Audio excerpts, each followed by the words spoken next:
su ngeen bëggee yokk taaru matériaux yi ngeen di liggéey bu mucc ayib set wecc rafet lool kaar noo ngi leen di xamal ni C3S indil na leen ay machine yu bees tax yu méngoog jamono. am na machine bu ñuy wax machine de découpe à jet d'eau machine la buy dagg ay xeetu matériaux yu doy waar daggin wu rafet jub xocc yu amul benn sikk yu mën a taaral bérébu liggéeyukaay yi wala yu dëkkuwaay yi.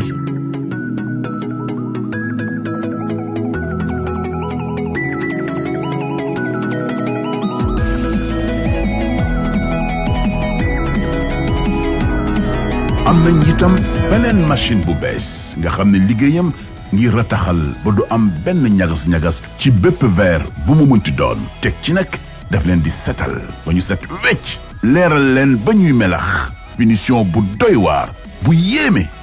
C3S seen partenaire bi leen di mës di gunge ba tey mi ngi feddali kóllëreem ci yéen ak dëggalaat ànd bi ba tey it di leen di indil ay xalaat yu bees gis-gis bu bees pexe yu bees jumtukaay yu bees yu dëppook jamono ngir ngeen di mën di liggéey bu set bu sell bu taaru wér te dëgër ci bépp xeetu verre wala matériel bu mënti doon ci diir gu gaaw.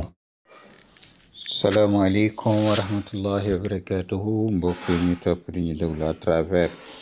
seen chaîne préférée yi muy Mouhalim Info International TV waaye également Al Quds Cherif TV ñu ngi leen di nuyu di leen ziyaare am mbégte lool di leen soit ak yéen tey tombanteeg nekk le 10 juillet 2025 ñuy waxtaan ak yéen ci xabaar yi nga xam ne mooy géopolitique yi fi fës fële ci Proche ak Moyen-Orient ñu koy boole ak ay analyse yoo xamante ne ni pour muy faram-fàcce waaye aussi ak i télégramme yoo xamante ay brève la yu gàtt donc di wax rek bi ci gën a fës nañ ci ñëw mooy am na un grand analyste politico militaire bu Amérique mi ngi confirmer maanaam doole bi nga xamante ne Iran daf ko am sur le plan militaire tactique ak stratégique boo tax mu gagné Israël donc Iran dafa ëpp doole fopp Israël loolu la analyste politique boobu wax ak li ñu wax aussi aborder le prix Nobel de la paix lu tax lan moo ko indi ak lu tax Trump di daw pour prix Nobel de la paix dinañu wax aussi ci Yémen kuule gum na ñaari bateau donc mu nekk ci ay fan rek ci ñaari bateau mu nekk loo xam ne yu ama am solo la ak rencontre bi nga xam ne également yu commencé am di gën a bari entre les ministres de la défense yu pays arabes yi ak Iran loolu aussi mu nekk am solo waaye aussi lan moo tax Washington mu ragal les BRICS ba muy ku ne nii rek mu dóor la sanction ak yu demee noonu lan moo tax Washington aussi mu sanctionné ki nga xam ne mooy rapporteur spécial bi nga xam ne mooy des Nations Unies nga xam ne dafa critiquer Israël rek mu attaqué ko ak beneen bi mooy xam ngeen ci la ñuy jiite après muy voyage bu am solo bi nga xam ne maanaam le président Bassirou Diomaye Faye def na ko aux États-Unis mu ànd ceeg ay nattangoom africain yoo xam ne juróom lañu donc ci la ñuy njëkkee di am mbégte lool vraiment ci ñëw beeg yéen ci information nga xam ne moom la ñu tudd bi ci jiitu xam ngeen ne juróomi chef d'état africain Maison Blanche invité na leen muy kii di Donald Trump pour ñëw foofu ca États-Unis muy président wu Gabon Guinée-Bissau Libéria Mauritanie ak Sénégal mu nekk loo xam ne depuis démb la woon mercredi mu nekk première fois que président américain bi ci jëm boppam mu ouvrir la Maison Blanche ubbi bunt yi pour ñoo xam ne dañu nekk ay njiitu réew yoo xam ne yu Sénégal yi mu tudd nii mu nekk nag benn mini sommet boo xamante ne ni surtout waxtaan nañ ci ay questions de coopération économique diplomate nag yi nga xamante ne ni ñooy américains yi ñoom nee nañu rencontre boobu nga xam ne mooy li am ak ses homologues africains muy juróomi chef d'état yooyu te mu bokk ci son excellence monsieur Bachir Diomaye Faye nee na waxtaan nañ concentré nañ ci ay questions yoo xam ne surtout commercial d'investissement ak de sécurité donc mini sommet boobu dafa inscrire ci vision bi nga xam ne moom la administration Trump am en matière de politique étrangère comme ni nga xamante ne noonu la ko note d'information bi ñu jot muy un nouveau plan États-Unis-Afrique dans le contexte de la montée en puissance de la Chine maanaam plan bu bees boo xam ne Amérique daf ko def ak Afrique pour que ci maanaam ci jamono boo xam ne dañu gis kii di puissance Chine muy gën a yokk donc loolu lu ko indi nag mooy contrer la Chine en Afrique donc Chine xam ngeen ne ci ñaar fukki at yi weesu nii présence am ci continent bi moom mooy mujj na nekk ba nekk ci 20 dernières années yi rek le premier partenaire commercial de l'Afrique mu nekk nag très loin devant les États-Unis donc pour le Sénégal bi nga xamante ne ni moom dafay faire face maanaam lii di dette extérieure am dañ ko estimer ci 111,4% de son budget ci PIB am donc par le Fonds monétaire international te muy aussi muy xalaat pour relancer li nga xamante ne mooy économie moo tax le président Diomaye Faye plaidé na ci kanamu Trump ci manière bu rafet boo xamante ne dafa mujj séduire le président Trump maanaam ba nga xam ne dafa woo ci biir loolu nag bu mu ko séduire ba pare caresse ko bu baax a baax sur le sens des poils ba mu nelaw da ko wax ne nag il faut qu'il y ait moom mu plaide aussi pour un grand engagement des investisseurs américains fii ci Sénégal donc mu nekk loo xamante ne lu am solo la loo xam ne ñoom bu ñu ñëwee dana nekk lu baax trop waaye malheureusement ñoom investisseur américain dafa bari problème boo xamante ne ak ay exigences moo tax gars yi di daw di dem ay Chine di dem ay Turquie ay yooyu pour ñu leen ay Inde ñu leen jàppale parce que dafa bari ay exigences te xam nga fii aussi gars ñi dañuy bëgg a lekk te ñoom américains yi dañ lay jàpp di la dugal fii ay xaw ma ñu mu tuddati wàllu lutte contre la corruption di xool ak yeneen yu demee noonu moo tax ñu bari ci africains yi sawaruñu ci loolu waaye nañu dem rek ba xool fan la bët di mujjee ki ay maanaam gët di mujjee ki ay wànnentam moo tax actuellement ñu gis loolu président kii di Bachir Diomaye Faye nga xam ne nee na jubbanti ak yu demee noonu donc loolooy wane ne donc loolu américains yi dinañu baax foofu contre la corruption mu nekk loo xamante ne lu am solo kii nga xamante ne nag mooy le président sénégalais toujours souligné na démb ci devant le président Trump l'importance d'un partenariat renforcé entre les États-Unis ak l'Afrique surtout en matière d'investissement parce que xam ngeen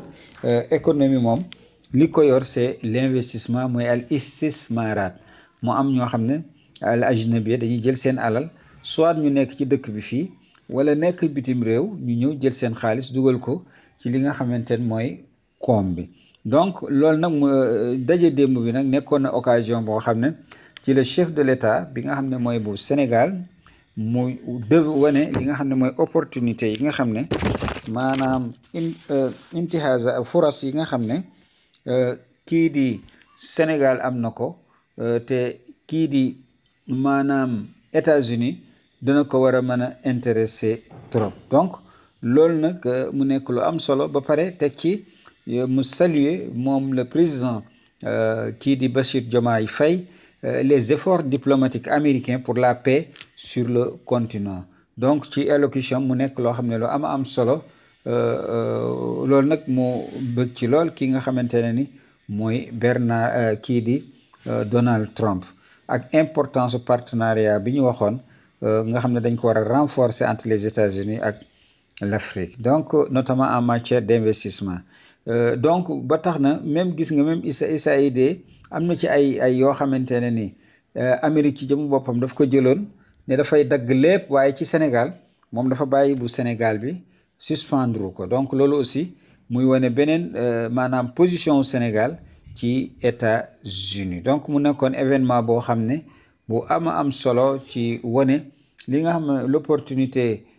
économique du Sénégal mu nekk loo xam ne lu leer naññ la di ko kii nag nga xam ne président Bachir Diomaye Faye nga xam ne mooy dono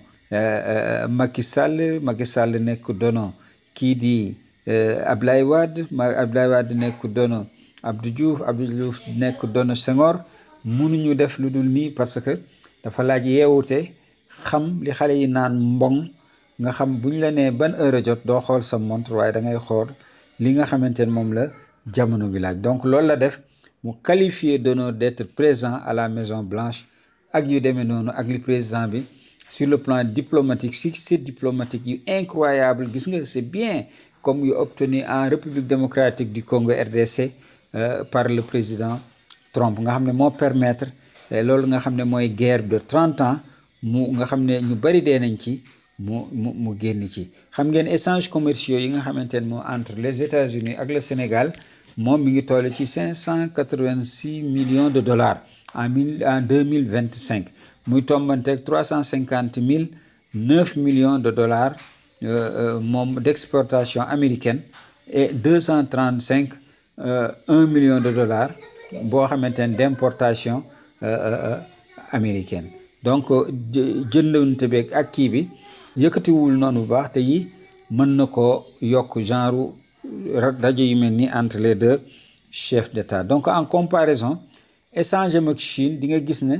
presque 6 fois la plus important que bu États-Unis. Donc presque plus de 3 milliards de dollars foo xam ne fi 350 9 millions de dollars d'exportation bu dee dañu ñël Sénégal dem na ci presque plus de 3 milliards de dollars d'exportation de la Chine vers le Sénégal ak 310 millions de dollars yoo xamante ne d'importation la alors que fële nga xamante ne ni mooy États-Unis ñoom 1 million la fii Chine dem na ci 310 millions de dollars. Donc gis ngeen ko sax même le premier ministre sénégalais mooy Ousmane Sonko bi mu demee même Chine d'ailleurs mi ngi exhorter investisseurs ñu chinois yi nañu ñëw investir davantage au Sénégal parce que wax nañ ci les minéraux sénégalais en particulier le phosphate le zircon ak le titane yooyu mën na intéresser américains yi te Sénégal pare na mu liggéey ci ak les américains. Le président Trump nag estimé na que pays yi ci seen jëmu bopp pays africains yi am na ay opportunité ay furos yoo xamante ne ni yu commercial yoo xam ne yu mag a mag yoo xam ne am na ci pays africains yi te loolu mën na indi lu ñu tuddee prospérité mutuelle mooy maanaam ku ci nekk mën nga ci gis sa bopp moom mu nekk loo xam ne lu leer la moom li Trump wax ak ses amis ak ses diplomates. Donc mu ne actuellement les États-Unis même dañu engagé wu bu baax a baax fii nga xamante ne ni mooy Afrique dans le continent africain. Aussi xam nañ ne mënul ñàkk président Diomaye Faye wax ak le président Trump ci wàllu la question migratoire mooy sénégalais yi nga xamante ne ni dañu nekk foofu ca États-Unis nga xamante ne ni foofu aussi ICE mu ngi leen di sonal di leen indi ay jafe-jafe mu nekk loo xamante ne lu metti la. Donc loolu aussi nekk na ay questions yoo xamante ne ni qui pourrait être abordé et je le pense aussi même bu fekkente ne amu ci communiqué bu ci génn wax mais moom nañu xam ne le Sénégal dañ ko menacé comme 24 autres pays du continent africain dont le Gabon la Mauritanie le Libéria également ñi nga xamante ne ñoom dañ leen woo ci mini sommet boobu mu nekk un nouveau travel ban nga xam ne une interdiction de voyager sur le sol américain daf ci am. Donc en cause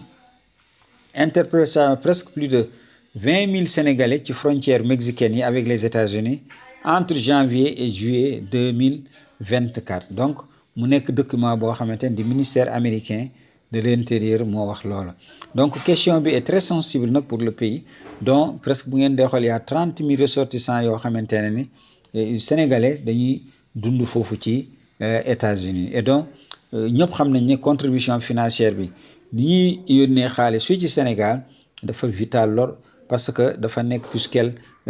serait plus élevée que l'aide publique au développement. Donc reste à savoir bu fekkente ne ni le président de la République dana muy monsieur Diomaye Faye dina réussir pour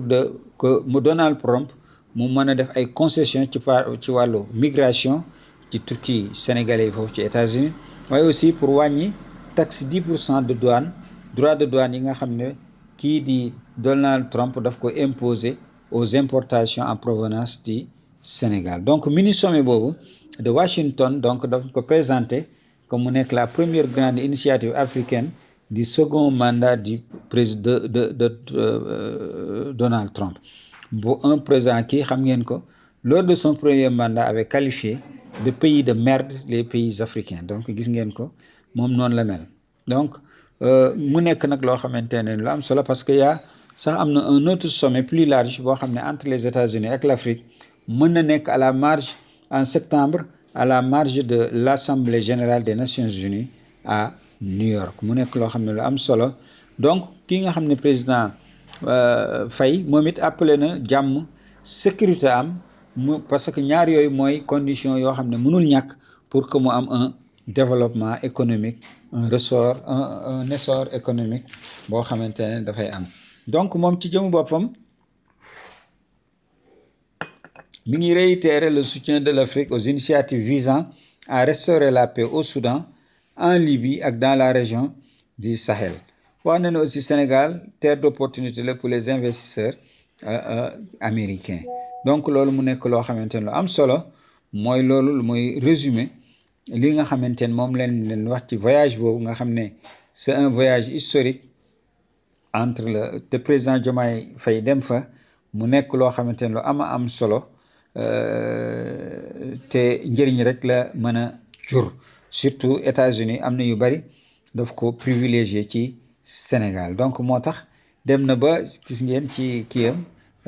du mbalak sax laa koy tudde mais c'est très bien c'est très diplomatique décontracté mooy secret pour résoudre toutes ces crises complexes parce que comme moom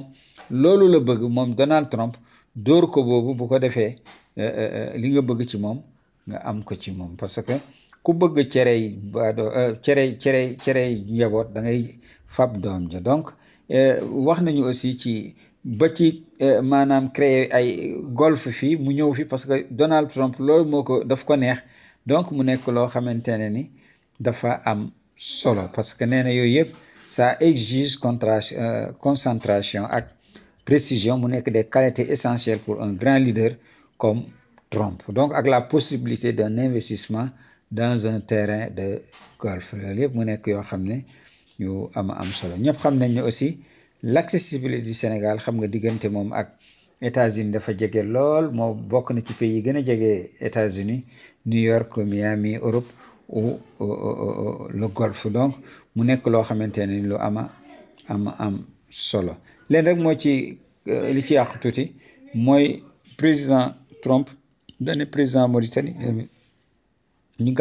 gàttal waxam parce que dafa doon wax yu bari donc mu nekk loo xam ne lu am solo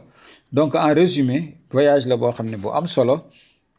gën na joxaat ay succès diplomatique la diplomatie sénégalaise te ni ñu waxee ni ñu comporté woo devant Trump c'est très bien contrairement gis ngeen ñi président yi mu doon woo ñi mu bës seen loxo ñi mu rëkk leen ñi mu saaga leen comme Zelensky ak yu demee noonu mais fii avec beaucoup de déférence de respect la jox les présidents africains loolu c'est très bien c'est positif donc ci beneen wàlla le ministre de la santé bu Gaza actuellement il y a 105 Palestiniens yoo xam ne rey nañ leen ak 530 yoo xam ne dañ leen blessé ci moins de 24 heures donc amee nag loolu taxul la montée en puissance de la résistance muy islamique muy Hamas ak ñi mu àndal mi ngi avancé bu baax a baax te ñi ngi dóorante malgré que ñi ngi wax ay cessez-le-feu donc loolu nag li nga xam ne mooy opération yu bay taxaanun bi nga xam ne rey nañ fa presque plus de 6 soldats blessés ci 14 autres loolu dafa nekk liy firndeel loolu donc moo tax actuellement leur char seen Merkava yi seen camion véhicule militaires yi seen soldats yëpp ñi ngi leen di rey saa su ne en même temps par dizaine 5-10 di ci blessé ñu bare ñoo xamante ne ni loolu taxawatu donc Hamas fi mu nekk nii aussi malgré cela parce que guerre ak jàmm ñooy ànd moom libéré na 10 captifs ñoo xam ne dañ leen téye woon ay israéliens pour que mu débloquer dossier bi mu gën a nekk en avance donc mu nekk loo xamante ne lu am solo Dakar aussi xam ngeen ne démb fii ci Sénégal mu ngi réaffirmer di gën a dëgëral taxawaayam ci attachement maanaam bi nga xam ne mooy la défense des droits inaliénables du peuple palestinien donc démb en réponse à la gravité du conflit et à la souffrance humaine ci territoire occupé yi donc lu mel ni Gaza lii di OCI, Organisation de la coopération islamique, les Nations Unies ak ECOWAS ñoom daje nañ fi ak le gouvernement du Sénégal ñu organiser benn conférence boo xam ne dañ ko tuddee ONU OCI 2025 pour wax ci li nga xamante ne ni mooy Jérusalem foofu ca King Fahd sous le mandat de l'Assemblée générale pour muy réaffirmer la détermination mondiale et mobiliser une action pour une paix juste. démb le ministre des Affaires étrangères bu Sénégal invité nañu ñun ci suñu jëmu bopp en qualité de secrétaire général de la campagne sénégalaise pour la défense d'Al-Quds et la Palestine mu nekk un honneur boo xamante ne ni pour campagne bi ak membre campagne bi waaye aussi ak Sénégal ci li ñu invité ñu dem bi ñu demee aussi jox nañ ñu fa kàddu ñu wax fa ci turu maanaam li nga xam ne mooy campagne bi mu nekk loo xam ne lu am solo yu ñu rafetlu. donc loolu nga xam ne mooy bureau comité boobu nga xam ne moo nekk ci Nations Unies xam ngeen ne Sénégal depuis 50 ans moo ko yor moom la Sénégal loolu nag comité boobu li ko tax a jóg mooy mettre fin à l'occupation mu am la coexistence de deux États muy Israël ak Palestine foofu ca Jérusalem moo est mu nekk capitale de la Palestine. Après aussi mu am l'exercice par le peuple palestinien de ses droits inaliénables qui permettra ça d'atteindre la paix au Moyen-Orient. donc loolu mu nekk loo xamante ne lu am solo ci démb donc nekkoon na rencontre boo xam ne très diplomatique bu am solo très élevé avec des ambassadeurs ak yeneen ñoo xam ne dañu jóge ci ay dëkk yu bari ñëw mu nekk loo xamante ne succès la waat aussi non seulement pour le Sénégal mais également pour la Palestine. moo tax actuellement ci beneen wàlla lii nga xamante ne ni mooy guerre bi foofu ci Cisjordanie mi ngi soldats yi ci seen jëm bopp ñi ngi dee rek bu baax a baax loolu nag mu nekk loo xamante ne c'est une très bonne nouvelle pour ñi nga xam ne mooy les supporters de la Palestine parce que li Israël di rey kenn mënu ko maanaam fayu ci noonu waaye quand même ñuy arrivé bay rey ci ay soldats di blessé di yàq seeni matériel de guerre ak yooyu yëpp dafa nekk loo xam ne lu am solo. donc ci beneen wàlla y a 100 érudits yoo xamante ne ni ay boromi xam-xam lañu ay nitu diine jàpp nañ ne kii di Trump ak Netanyahu ñoom dañoo nekk ay noonu yàlla et puis c'est des corrupteurs ennemis de Dieu et corrupteurs sur terre. donc mu nekk loo xamante ne lu am solo loolu nag mu nekk terme yoo xam ne dañ ko utiliser muy désigner président kii di américain Donald Trump et premier ministre bi Benjamin Netanyahu ba sax normalement les ku leen tudd rek boo ci amee jot neel boo ne Donald Trump nga ne maanaam corrupteur ba pare ne ko dafa nekk corrupteur sur terre waaye ennemi de Dieu comme ni nga ko mën a waxee aussi ci kii nga xam ne moom mooy Netanyahu. donc mu nekk loo xam ne lu am solo boroom xam ñoo xam yooyu nag dañoo nekk ñoo xamante ne ni ñu xam ñoo xam ne donc comme ni ko waxee léegi mooy ne boroom xam-xam yooyu téeméeri boroom xam-xam yooyu dañu jàpp ne kii di Trump ak Netanyahu ay nooni l'islam lañu te dañoo nekk ñoo xam ne dañoo féttéeral moo tax ñu jàpp leen comme ay noon te ay yàqkatu suuf lañu. boroom xam-xam yooyu nag boo dee xool fii ci Sénégal am na ñu ci bokk Jordanie muy ay chiite nag di ay sunnite ñëpp a jaxasoo ba ci muy Irak Turquie Palestine Pakistan Libye Inde Australie Kenya Oman Russie Syrie Algérie ba ci Liban Bangladesh Afghanistan Tunisie Bahreïn ba ci les États-Unis même ci ay américains ci ba ci Soudan ci Qatar aussi ak ci Thaïlande Yémen Mauritanie Égypte Indonésie ba ci fii ci Sénégal ak Jordanie comme ni nga xamante ne ni wax naa ko. donc mu nekk yoo xam ne yu am solo comme prise de position yoo xam ne ay jullit ñoo ko jël ay boromi xam-xam pour condamner ki nga xam ne mooy Trump ak kii di mbokkam muy Benjamin Netanyahu. donc ONU aussi Iran mi ngi wax ne dafa war a enquêter parce que ci ay le rôle des mercenaires dans l'agression israélienne contre l'Iran loolu Iran moo demandé loolu parce que nee na Iran ci jëmu boppam gis na ne am na ay mercenaires yoo xamante ne ni kii di Israël daf leen utiliser pour ñu xeex Iran. xam nga yooyu nag am na ci ay pays arabes yoo xam ne ñoom ci yooyu rek la ñu ay recruter ay mercenaires yoo xam ne dañuy ñëw jàppale Israël contre guerre bi nga xam ne moom lay def. ci biir loolu sax la ñuy waxaale kii di Maroc perte na ay haut commandant yoo xamante ne ci armée marocaine yoo xam ne dañ leen rey foofu bi Iran di bombarder bokk la yi nga xam ne toujours kii di Gaza mu ngi leen di rey foofu kii di les Palestiniens parce que foofu bu leen fàtte ne kii di Maroc dafa yóbbu woon foofu plus de 4000 ñoo xam ne ay soldats seen armement ak lépp pour ñu dimbali kii di Israël contre kii di Palestine. donc beneen encore moom mooy ci wàlla mooy les États-Unis sanctionné nañu la rapporteuse spéciale bi nga xam ne de l'ONU ndax lan parce que dafa critiquer Israël ñu ne kon comme dafa critiquer Israël ñoom dañ koy maanaam sanctionné dootul duggati foofu ci États-Unis waaye aussi dinañu essayer fexe ni ñu nangoo ay alalam ak yeneen yu demee noonu parce que dañ ko accuser ne moom toujours moom mooy inciter la Cour pénale internationale muy CPI pour muy engager des poursuites contre responsable ak entreprise yi nga xam ne mooy américain ak israélien. non seulement loolu mu nekk loo xamante waxoon naa leen ko fi il y a presque à peu près de 112 yoo xamante ne ni ay de grandes sociétés entreprises occidentales américaines israéliennes européennes yëpp dañu bokk ci ba ci japonaise ñoo xam ne dañuy dimbali ki nga xam ne mooy Israël muy gën a noot la Palestine di rey. donc mu nekk loo xamante ne lu metti la. Arbalès nag xam ngeen ne dafay critiquer France Italie ak Grèce pour accord bi ñu accordé passage boo xam ne dañ ko joxal ki nga xam ne mooy Netanyahu muy avion te pourtant ñoom ñëpp c'est des signataires ci wàllu corps de pénal international ci loolu nga xam ne décision cour pénale internationale la pour ñu jàpp Benjamin Netanyahu waaye ñoom ñemewuñ koo def. donc ki nga xam ne moom mooy Trump nag dafa maanaam dafa dem ba tàyyi bi muy exaspéré ci Poutine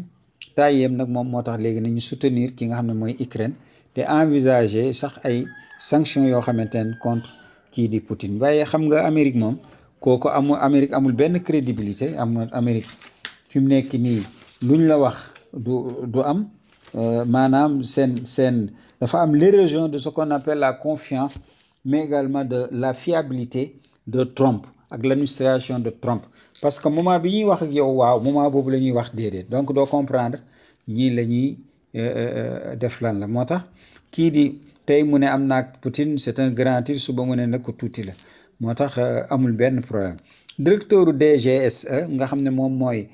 ki yor wàllu renseignement extérieur u France wàllu renseignement ak yeneen yu demee noonu mi ngi affirmé ne frappe yi nga xam ne moom lañ def ci installation iranienne yi de nucléaire civil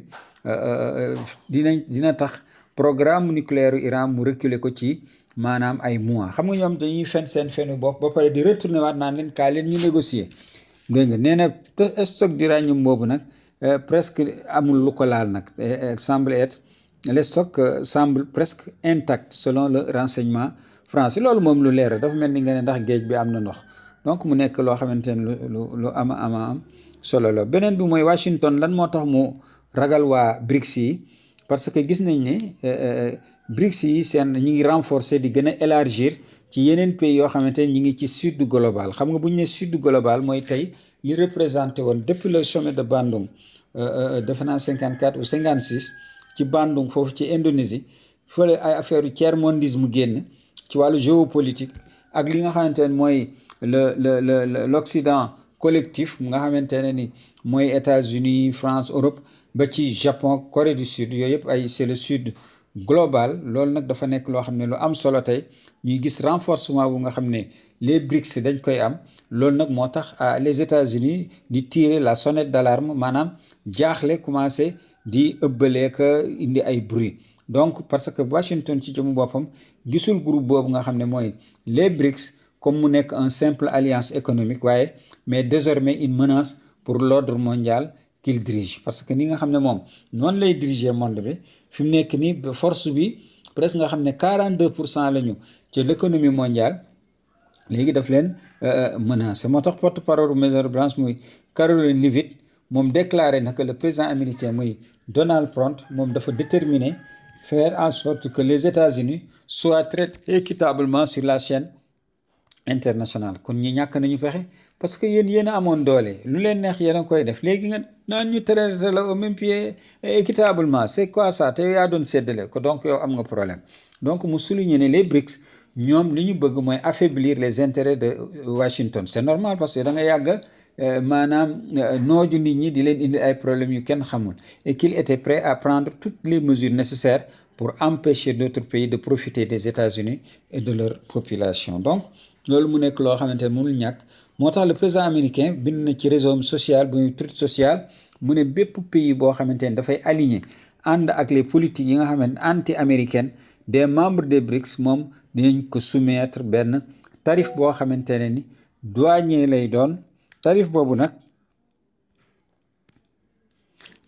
nag dina nekk loo xamante ne ni dinañ ko teg ci ndoddam donc déclaration porte-parole bu Maison Blanche bi ak message du président américain bi li muy traduire en réalité mooy l'inquiétude profonde de Washington tiitaayu njàqare Washington face à l'émergence d'un nouvel ordre mondial multipolaire maanaam li nga xam ne moom mooy am ci émergence juddu benn nouvel ordre mondial boo xamante ne ni dafay bari mutaaddidul aqtaab nga xam ne multipolaire moo tax ordre boo xamante ne qui ne se plie plus aux règles unilatérales des puissances occidentales nga xam ne ñoom bu ñu nii rek ñu ñëpp nangu bu ñu fittasoo léegi ordre boobu dafay nekk multipolaire mutaaddidul aqtaab nga xam ne ku nekk da nga am sa kàddu da nga am sa taxawaay te danañ ko respecter donc moo tax actuellement puissance occidentale en particulier les États-Unis nga xam ne dafa yàgg nooju nga xamante ne ni dafa bëgg ñu redéfinir les équilibres globaux comme ni ñu koy waxee en donnant enfin la parole au peuple longtemps ignoré loolu la ki nga xam ne mooy les BRICS ñoom loolu la ñuy préconiser mu nekk loo xamante ne lu am solo mais pourquoi les États-Unis s'inquiètent-ils pourquoi États-Unis di tiit ci loolu mooy ne xam ngeen ne depuis des décennies depuis ay fukki at ak lu topp l'ordre mondial est dominé par le système financier et politique américain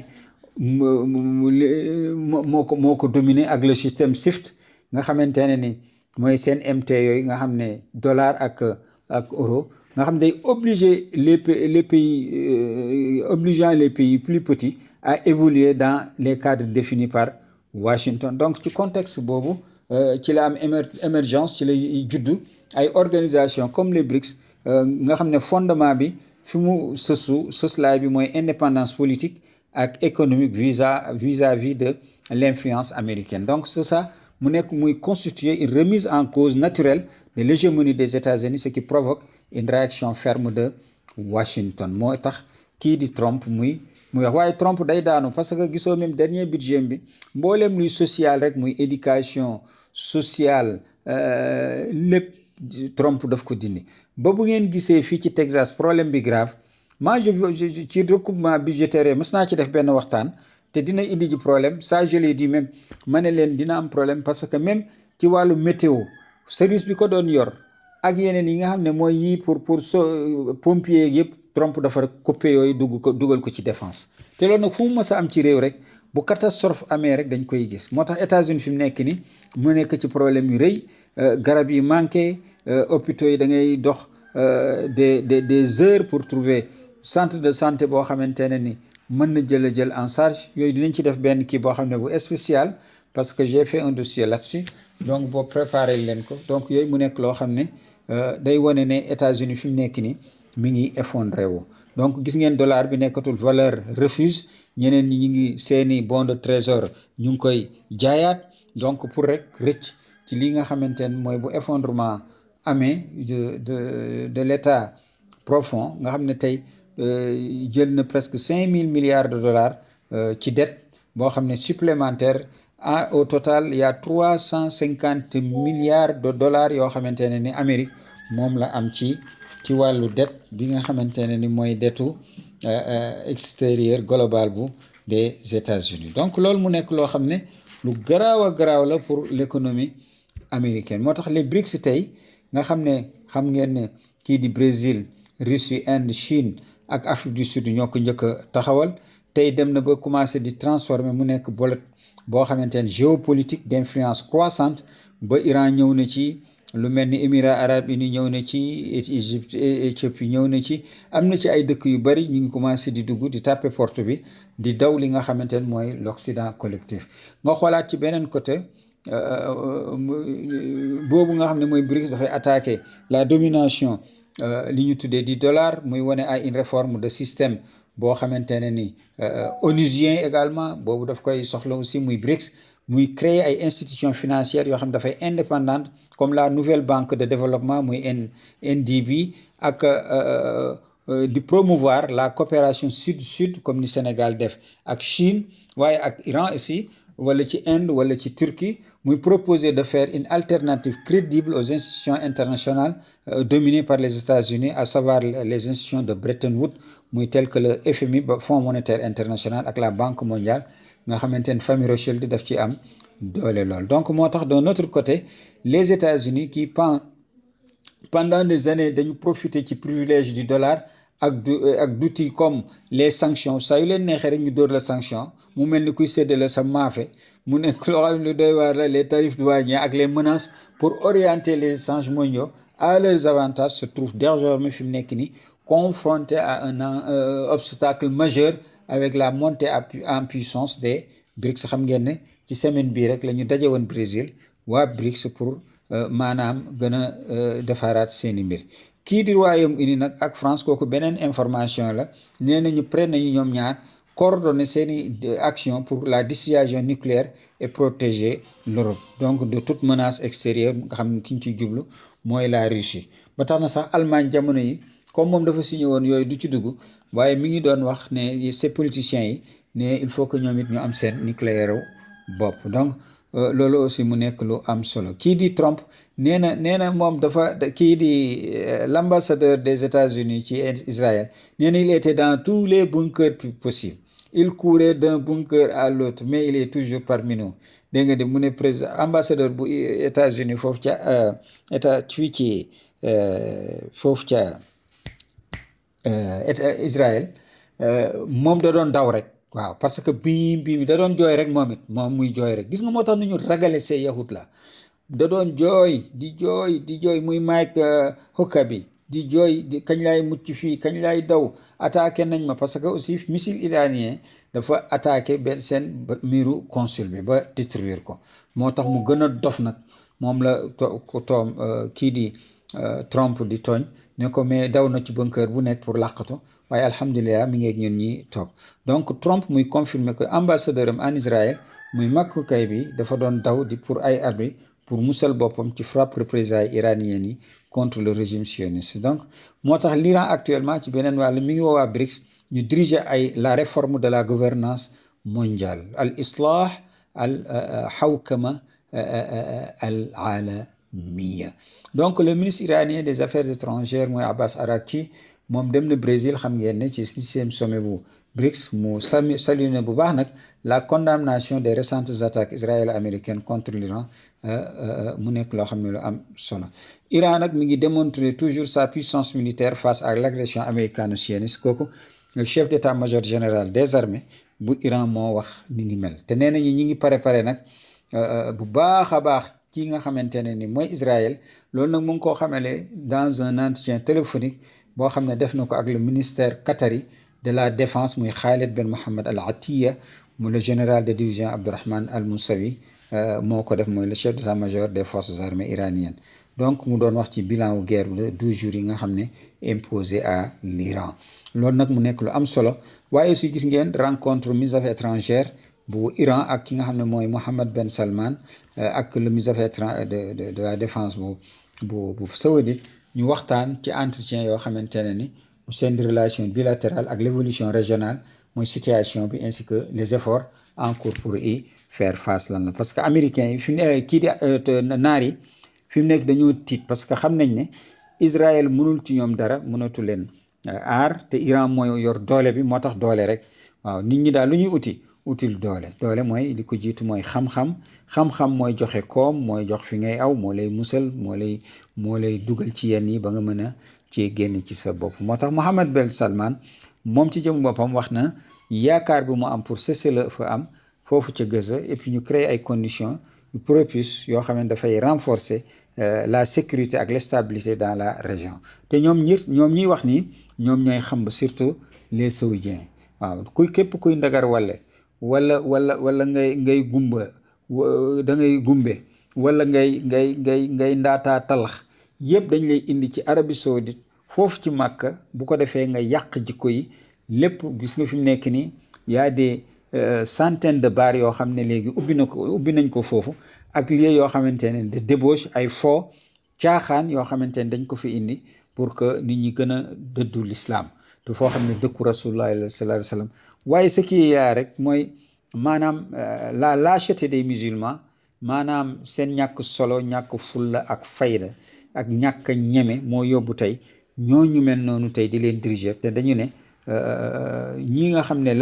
le sommet est le reflet de la base annaasu ala diini mulukihim nit ñi ngi ci seen diine ñi leen di jiite donc moom réaffirme na possibilité wu Riyad en faveur du dialogue ak ay moyens diplomatiques par des moyens diplomatiques comme voie privilégiée pour le règlement des différends loolu du am parce que yow armes yaa koy jënd yow Arabie Saoudite ak Émirats arabes unis waaye également di ci maanaam jaxase les pays musulmans jàppale ci Israël ak Amérique donc mu nekk loo xamante ne am solo kii nag di Yémen moom mi ngi dóor rek Yémen moom coulé na 2 navires fi mu nekk nii ci mer Rouge parce que ay navires israéliens la jóge Inde doon yaakaar ne mën nañ ko bëtt dem waaye dañ leen ñëw fekk leen fa ay missiles balistiques yóbbu leen laaxara ci équipage bi am na ci sax ñoo xamante ne ni ñu ci dee la moo tax kii di premier ministre bu israélien bu njëkk ba muy Ehud Olmert bu wax na ci BBC na man Iran li mu def sama réew dafa garaaw dafa détruire lépp mu ne missile balistique yi nekkul rek du foo mu ne missile Iran nekkul foo moom kii di wax nii nag nekkoon na premier ministre bu Israël te nag ñun dañoo tiit ñun israéliens yi ci li Iran def parce que loolu dafa garaaw te nag bu ma nekkoon premier ministre tey nee na dinaa woo dirigeant iranien yi ñu waxtaan bu ko defee ñu juboo avancé ci leneen loo xam ne dina indi jàmm suñu diggante ñun ak Israël ak Iran loolu moom du am mukk ci kàttanu sunu boroom entre Iran ak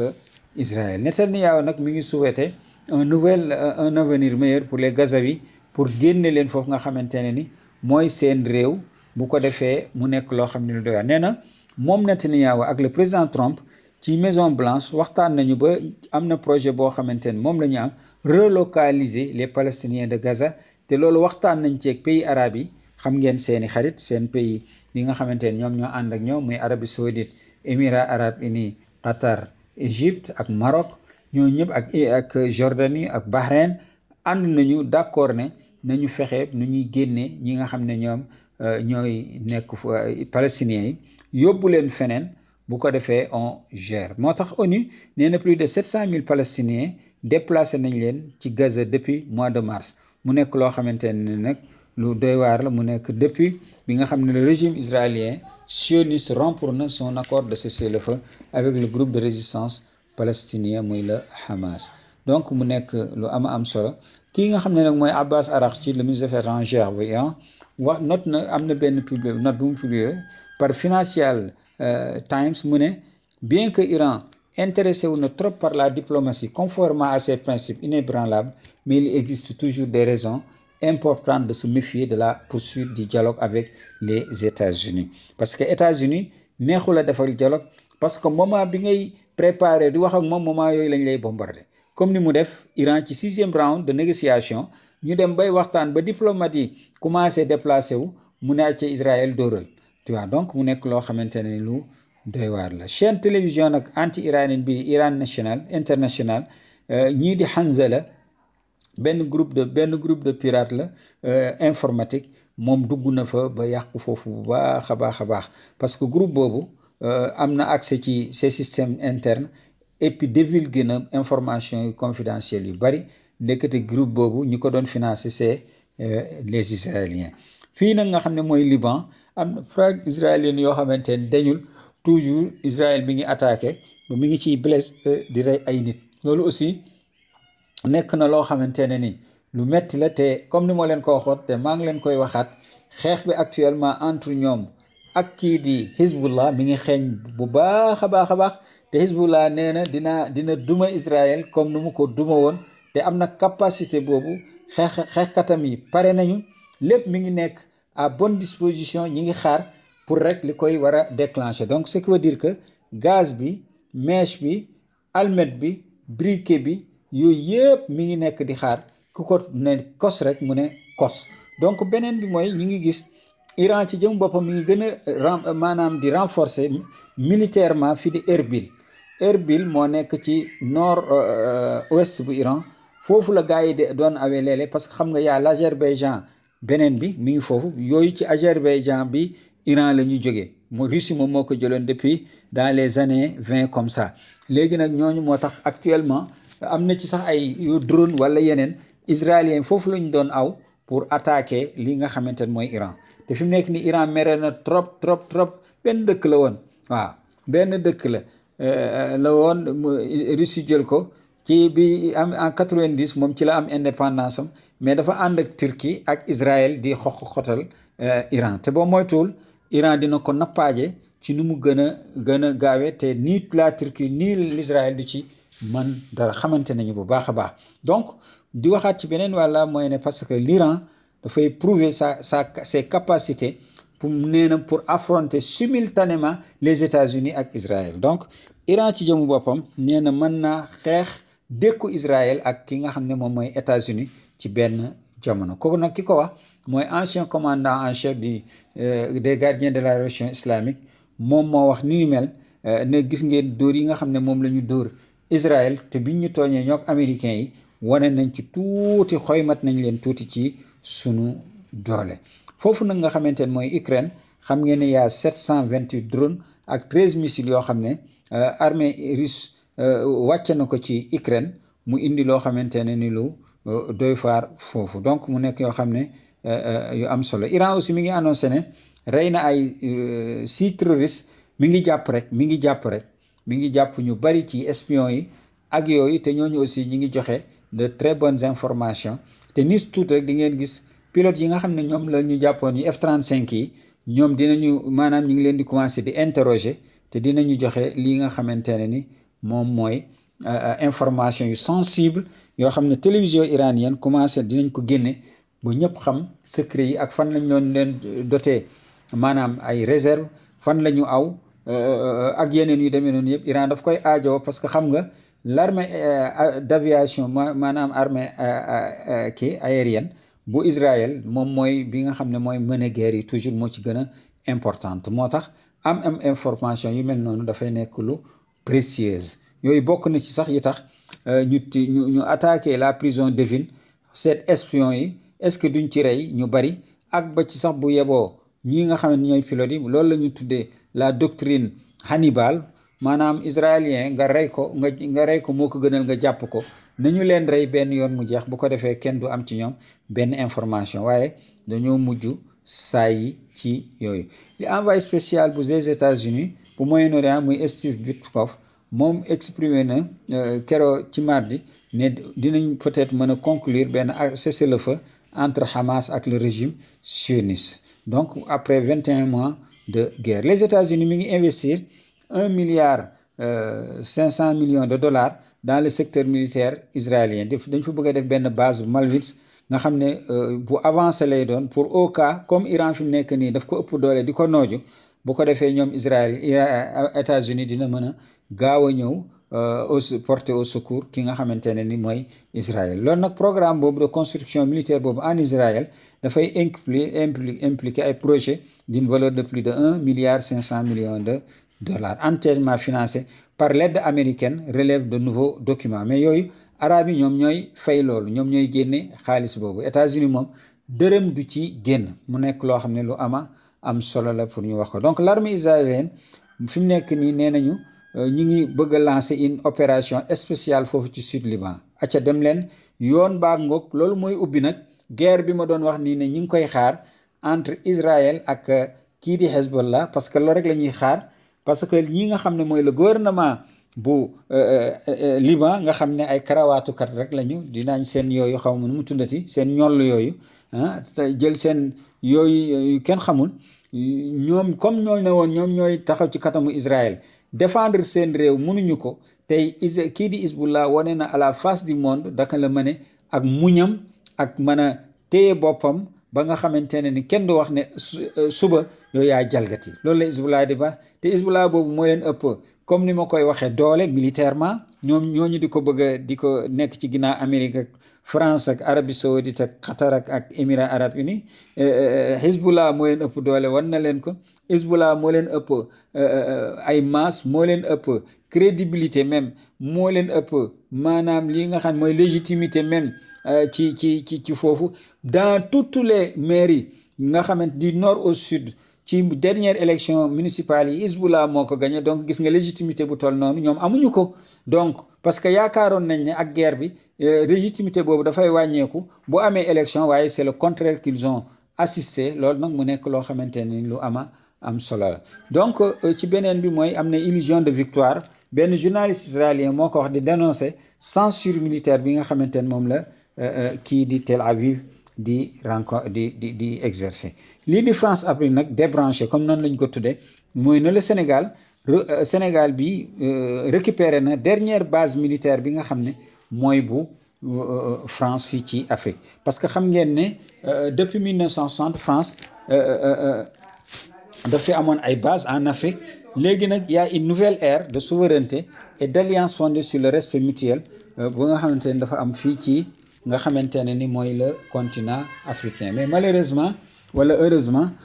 xam ngeen ne yenn liggéeykat yi ci base boobu ñenn ñi dugalaat nañ leen ci société française yi fi nekk ñenn ñi nga xamante ne ni c'était ay services spéciaux lañ nekkoon ko xam-xam ne li ma bëgg a wax ñooñu dañ leen fii bàyyi ñu duggaat ñoom it ci yenn société yi làqatu ci turu maanaam maa ngi liggéey lii waaye fekk c'est des espions à la solde de la France donc mu nekk loo xamante ne ni lu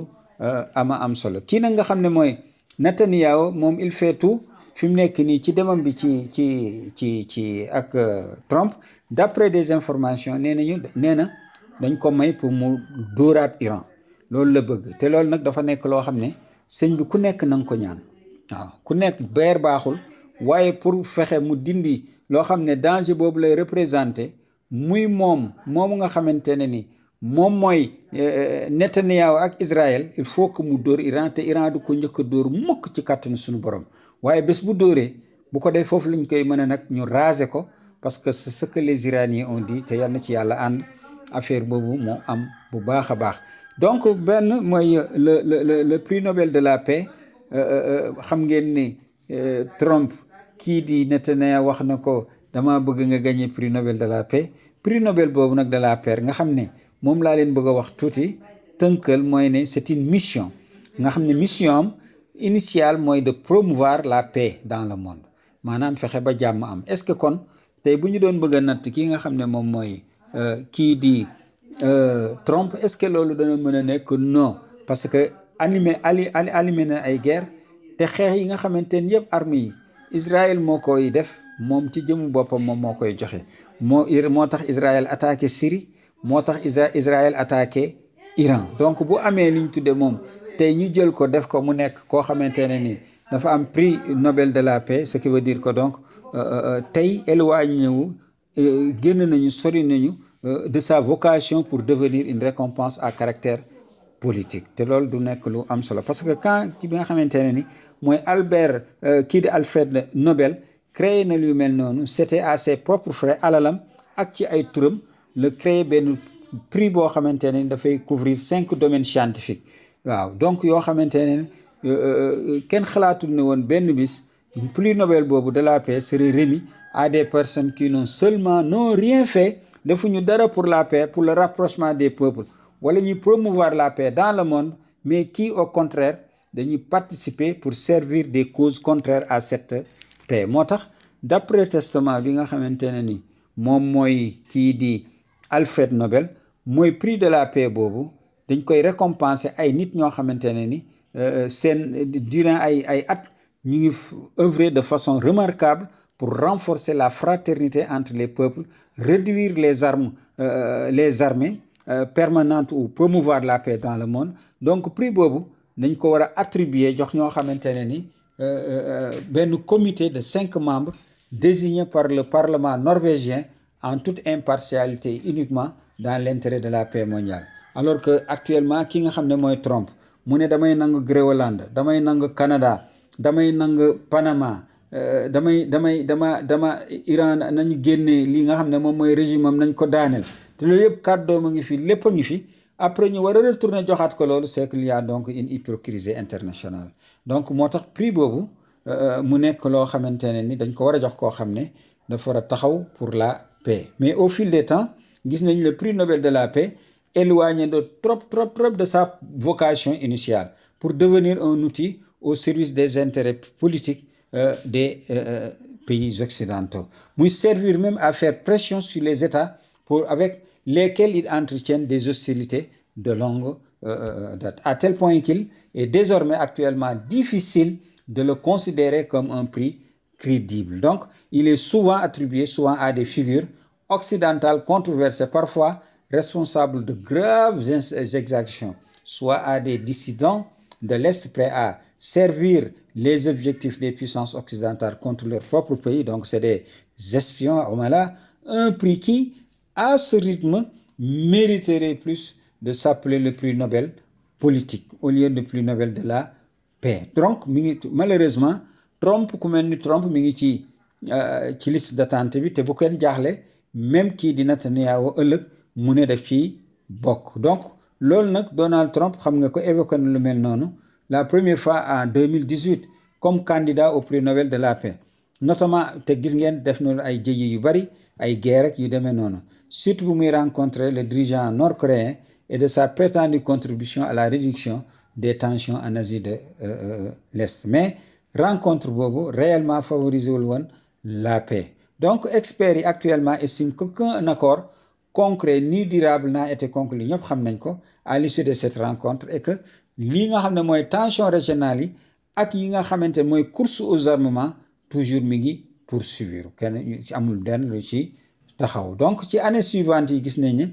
kii di Donald Trump dafa illustré wu ci ay décisions yoo xamante ne ni largement yoo xam dafay contredire l'idée de paix, muy le retrait de l'accord sur le nucléaire iranien muy PGAC, ak intensification des sanctions contre l'Iran, soutien inconditionnel au régime israélien et même menace d'intervention militaire. Loin d'apaiser les conflits, il est devenu l'un des moteurs d'une nouvelle instabilité mondiale. Donc gis ngeen Trump ba loolu nag léegi ñu ne Trump moom ci jëmmu boppam léegi na nekk li mu war a nekk, mu nekk koo xamante ne ni qui va représenter la paix. Donc loolu mu nekk loo xamante ne lu doy waar la. Donc dans le cadre de ses efforts pour obtenir le prix Nobel de la paix, président américain bi mi ngi tenté pour présenter comme un médiateur dans les conflits entre Israël et l'Iran, muy appelé à un cessez-le-feu. Pourtant il y a à peine quelques jours, les États-Unis, partie prenante du conflit, ont clairement pris position en faveur d'Israël. mu nekk loo xamante ne ñëpp dañ ko gis, mooy le prix Nobel de la paix d'un honneur à un outil politique. Donc mu nekk loo xam ne lu leer la. Donc au fil des années, le prix Nobel de la paix s'est transformé à plusieurs reprises à un instrument politique boo xamante ne dérive boobu nag a permis à de nombreuses figures politiques pourtant impliquées dans des violences ou responsables de la mort de civils innocents de recevoir malgré tout cette prestigieuse récompense. Ku mel ni Menachem Begin, ancien premier ministre bu régime sioniste, nekk na fi prix Nobel de la paix en 1978. kii di Soumen Poes nekk na ko en 1994. kii di Aung San Suu Kyi mooy fële ci Birmanie nekk na ko en 1991. kii di président Obama nekk na ko en 2009. donc loolu mu nekk loo xamante ne ni lu doy waar la, muy hypocrisie internationale. fi muy mujjee rek mooy ne pays arabes yi ñi ngi def am na benn ay type yoo xamante après la riposte iranienne au crime du régime sioniste nga xam ne dafa bombardé Tel Aviv, dafa bombardé li nga xam ne mooy Iran. am na ñaari morceaux yoo xam ne yu célèbre yoo xam ne mu ngi tudd Boum Boum Tel Aviv nga xamante ne dañ ko nga diffusé bu baax ci réseaux sociaux yi. Boum Boum Tel Aviv sur les réseaux sociaux après la riposte iranienne au crime du régime sioniste, mu nekk loo xamante ne ni lu am solo. enregistré na presque type boobu 577 millions de vues en moins de 24 heures. 577 millions de vues, juróomi téeméer ak juróom-ñaar fukk ak juróom-ñaar ci ay millions ci maanaam benn bis ci la type boobu am. donc mu nekk ay wax yoo xamante ne ni ci woy boobu dafa attirer attention public bi mettre l'accent sur l'hypocrisie du régime sioniste ak nature bi nga xam ne bu bestial bi mu amee nga xam ne ngaj gi nekk ci moom wala xaje dans le massacre ci li nga xam ne de civil di rey ay nit ci ay crimes yoo xamante ne ay di rey ay innocents ñoo xam ne vraiment loolu mënoon na ñàkk kooku nga xam ne nag moo woy boobu boom Tel Aviv comme ni ko Iran dóore dafa estimer que lii nga xamante ne ni mooy li am tey muy deret bi ñuy tuur te ki koy tuur mooy le régime